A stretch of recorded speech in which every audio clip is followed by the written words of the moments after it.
Right, so Amanda Nunes versus Felicia Spencer just took place in the main event of UFC 250. Just now it's wrapped up. I've just finished watching the absolute horror show that was the main event of Nunes versus Spencer.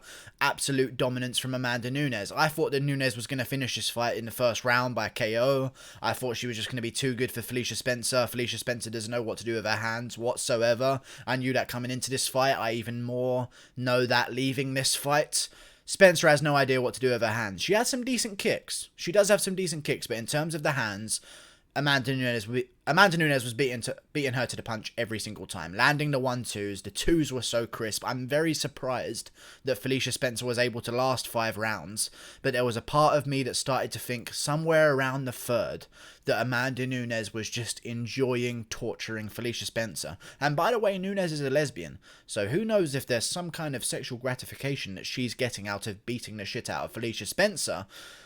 But it looked like she kind of was, because she could have finished that fight whenever she took it to the ground. She could have emptied out the tank with shots whenever she wanted to. Anytime she was in top control, she could have blasted away and Spencer would be able to do nothing.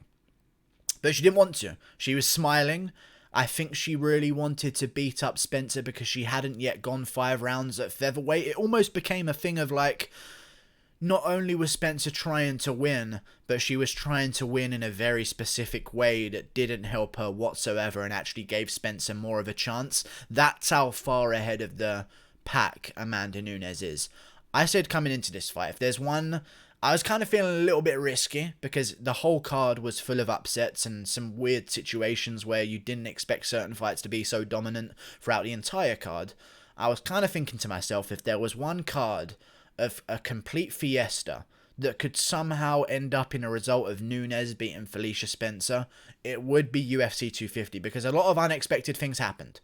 However, Nunes just wasn't. She just wasn't going to let it happen. Spencer was not good enough. I said this before the video. I said it during the fight as well, and I'll say it afterwards right now. There's about 10% of the women's MMA community that can throw punches that have some chance of inflicting pain. And I don't mean that to disrespect the women's MMA community, because I know they try really hard and they do their squats. I understand. But the reality is, there's about 5% of them that have any chance of a knockout whatsoever, because the way Spencer was throwing her hands, I don't mean to pile on here, and I'll get to praising Spencer in a little bit, but she just had nothing behind them. No technique whatsoever. She did land some decent shots throughout the fight, but it was just very clear that Amanda Nunes is just a different type of woman. She's a lesbian. That's a huge bonus in MMA. Huge bonus in MMA that not a lot of people talk about. She throws punches like a man. Like 1-2s straight down the pipe, no fat in her movements, crisp shots. I really do think that she could have finished at any moment that she wanted to. But let's talk about Felicia Spencer, because some congratulations is in order. She took Amanda Nunes 5 rounds. Cyborg couldn't take Amanda Nunes 5 minutes. Neither could Holly Holm. You know, there are a lot of good things to come out of this for Felicia Spencer, and I don't think that there's a rematch going to be happening anytime soon. But if there was someone that you could maybe sell a rematch for, it would be that Felicia Spencer survived 5 rounds, and that's something that no one else could do with Amanda Nunes other than Valentina Shevchenko. You could try and scavenge some kind of rematch situation out of that, but you know what this does that is even better?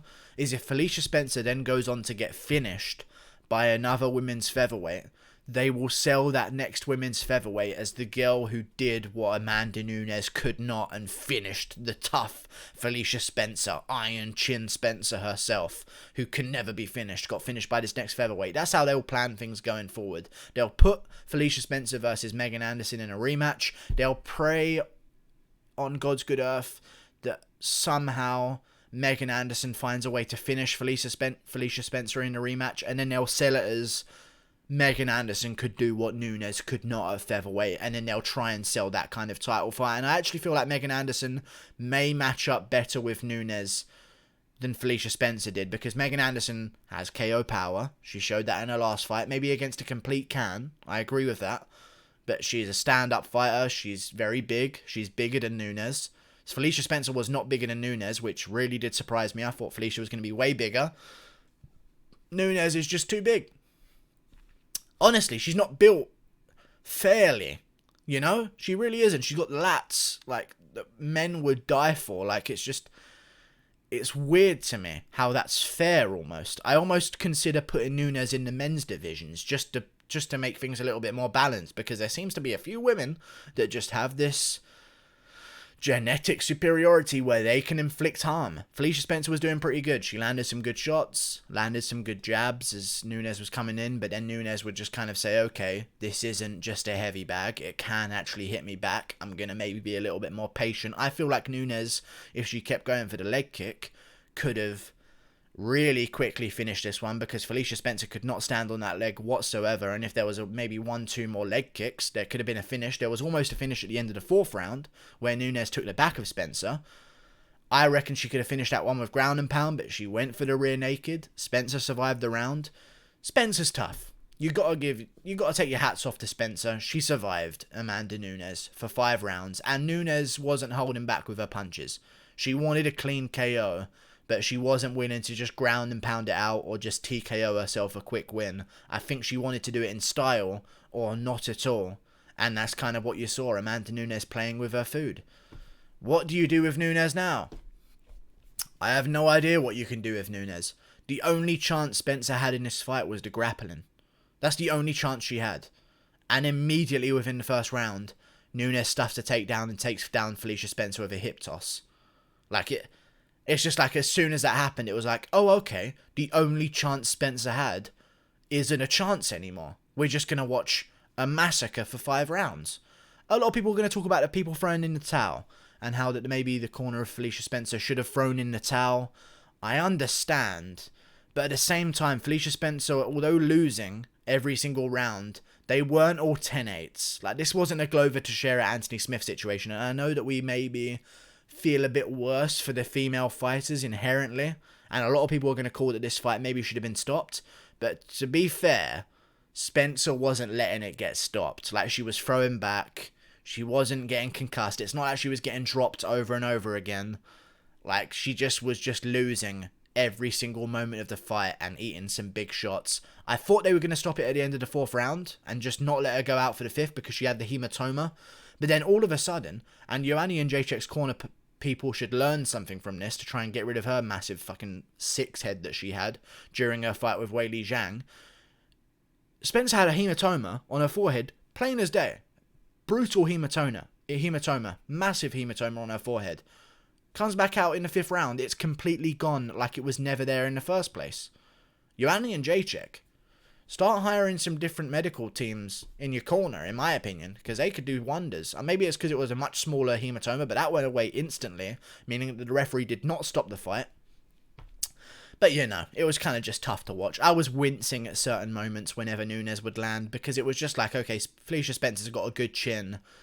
But, you know, this is just massacre. Like, there was no chance. Like, as the rounds went on and Nunes did not slow down, it was just more and more confirmation that she was definitely going to win this fight. And that person who donated it, or that person who bet $1 million on the fight to win 166k, just made 166k. There was a moment where before, when I heard that news, everyone in my stream and me wanted the guy just to lose his $1 million. We didn't even give a fuck about Felicia Spencer versus Amanda Nunes. We just wanted that rich guy who bet $1 million on Nunes to lose his money. Maybe we're horrible people. Maybe we're not. We are horrible people, though.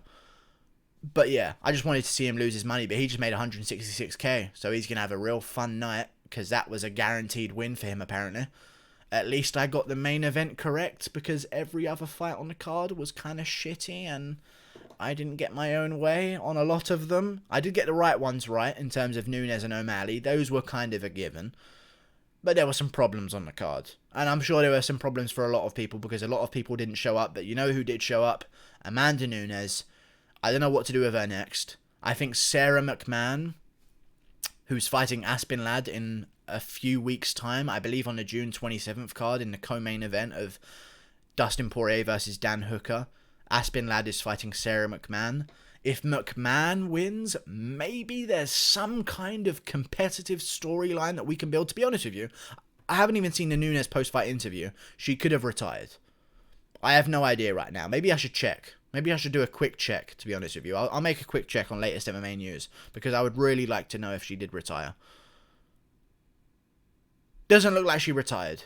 I think we're good. But even still, McMahon, Aspen Ladd winner, oh, it's just not the same. There's nothing that will get me excited for a Nunes fight. There's no surging contender that's just rampaging through everyone. A lot of people are asking for the Shevchenko trilogy. I understand that could happen. But Shevchenko's fighting Joanne Calderwood soon. Like she's having that fight rebooked. So that's going to be a long time in the making as well. That's the only fight I'd be somewhat interested in seeing, is if Shevchenko and Nunes had a trilogy of some sort. Even though Nunes has already won the first 2 fights, I guess you could set it on somewhat being close. I don't know what to do with Nunes. I don't think she'll ever be a draw, because you need a competitive division to be a draw. You need changeover of titles, or you need to crash into a woman and run off into the foothills, a pregnant woman, and then just fucking drive around the city. Maybe Nunes should drive around Albuquerque, New Mexico's city streets, drunk with a firearm. I don't see any other way a dominant champion can sell pay-per-views. Goodbye. Thank you for watching. Click that button there. See you later. Toodle pip. Oh, I don't want to end it on Toodle pip. That's really weird. I've never ended a video on that before. Click that button there. Goodbye.